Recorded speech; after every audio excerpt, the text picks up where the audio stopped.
بسم اللہ الرحمن الرحیم۔ السلام علیکم محترم ناظرین، آج کی ویڈیو میں ہم سیرت سید الورا بیان کریں گے۔ سیرت سید الورا آپ صلی اللہ علیہ وآلہ وسلم کے والد ماجد جناب عبداللہ سے شروع کرتے ہیں۔ جناب عبداللہ کا ایک لقب ذبیح اللہ ہے۔ جان دو عالم صلی اللہ علیہ وآلہ وسلم کے والد ماجد کے نام نامی کے ساتھ ذبیح اللہ دیکھ کر آپ حیران تو ہوئے ہوں گے، کیونکہ عام طور پر ذبیح اللہ صرف حضرت اسماعیل علیہ السلام کو سمجھا جاتا ہے، مگر حقیقت یہ ہے کہ حضرت اسماعیل علیہ السلام کی طرح عبداللہ بھی ذبیح ہیں۔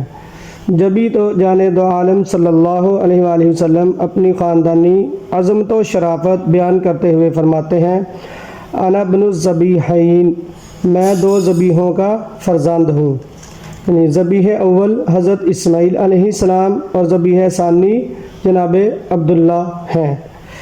ذبح عبداللہ کا واقعہ بھی ذبح اسماعیل علیہ السلام سے کم حیرت انگیز نہیں ہے، لیکن اس کا پس منظر سمجھنے کے لیے تاریخ ماضی کے چند اوراق پلٹنے پڑیں گے۔ تاریخ ماضی کا ایک واقعہ جو ہے وہ زمزم کی گمشدگی ہے۔ ایک زمانہ تھا جب مکہ مکرمہ پر جرہم قبیلہ کی حکمرانی ہوا کرتی تھی۔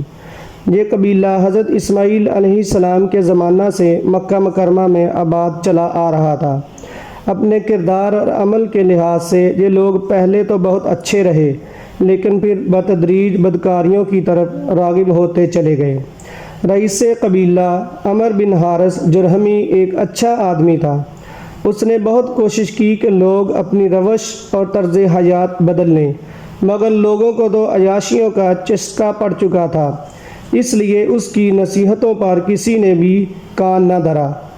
اپنی قوم کی مسلسل روح بزوال اخلاقی حالت دیکھ کر عمر بن حارث کو خیال آیا کہ اگر میری قوم کے یہی شب و روز رہے اور ان کی بے باکی کا یہی عالم رہا تو ایک نہ ایک دن ہم پر عذاب الہی نازل ہو کر رہے گا۔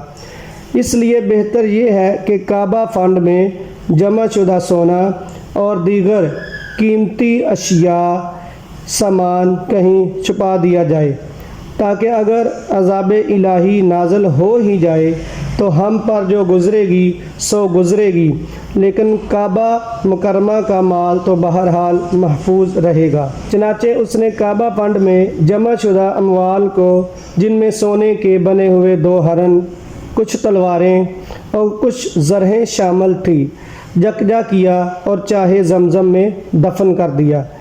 ان دنوں جرہم کی بدعمالیوں کے سبب زمزم بھی خشک ہو چکا تھا۔ اموال کعبہ کو دفن کرنے کے بعد اس نے کنواں بھی بھر دیا۔ آخر وہی ہوا جس کا عمر بن حارث کو ڈر تھا۔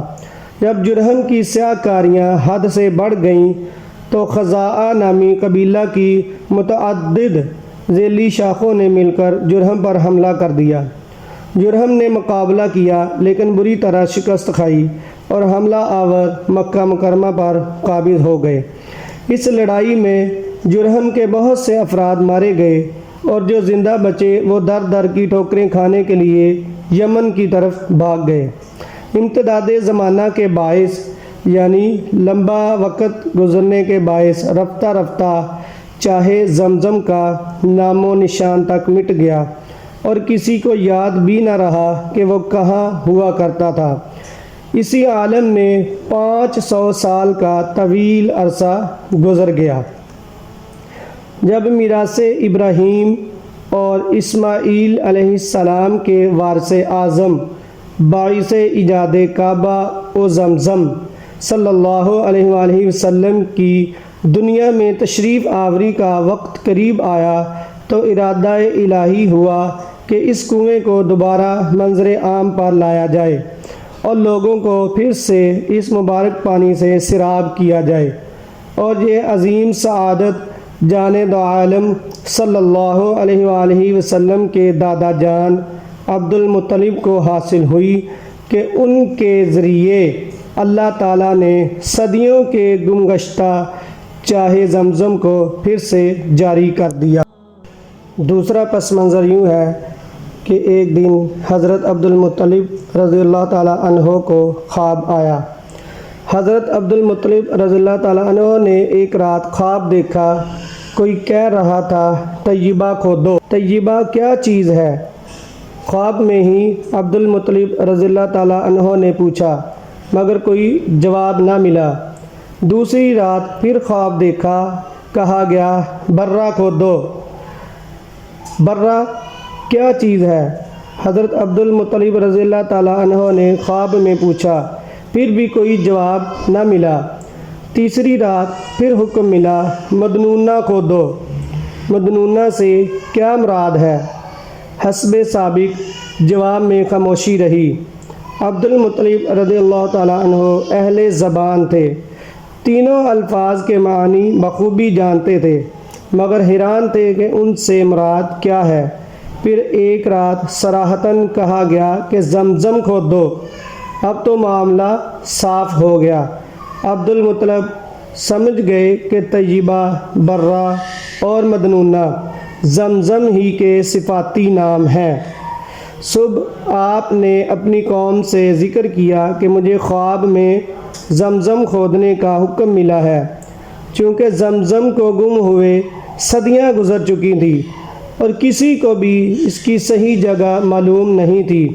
اس لیے لوگوں نے پوچھا، کیا یہ بھی بتایا گیا ہے کہ زمزم ہے کہاں پر؟ نہیں، یہ تو نہیں بتایا گیا۔ حضرت عبد المطلب رضی اللہ تعالیٰ عنہ نے جواب دیا، اگر یہ خواب سچا ہوا، لوگوں نے کہا، اور حکم اللہ کی طرف سے ہوا، تو آپ کے لیے جگہ کی نشاندہی بھی کر دی جائے گی۔ خواب سچا تھا، اس لیے دوبارہ حکم ہوا۔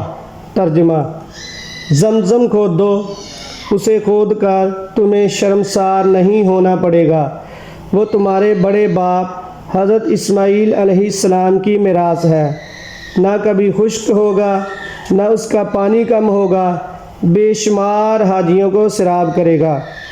حضرت عبد المطلب رضی اللہ تعالیٰ عنہ نے پوچھا، این ہیہ، یعنی وہ ہے کہاں پر؟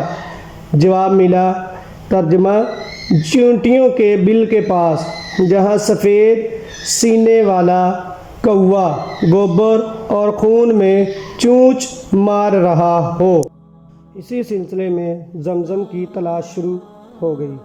حضرت عبد المطلب رضی اللہ تعالیٰ عنہ بیدار ہو کر صبح صبح حرم کی طرف چلے۔ وہاں چیونٹیوں کا بل تو آسانی سے مل گیا، لیکن گوبر اور خون میں چونچ مارتا ہوا کوا کہیں بھی نظر نہ آیا۔ حضرت عبد المطلب رضی اللہ تعالیٰ عنہ حیران و پریشان کھڑے سوچ ہی رہے تھے کہ ناگاہے کہیں سے قریب سے نیم ذبح شدہ گائے لوگوں کے ہاتھوں سے چھوٹ گئی۔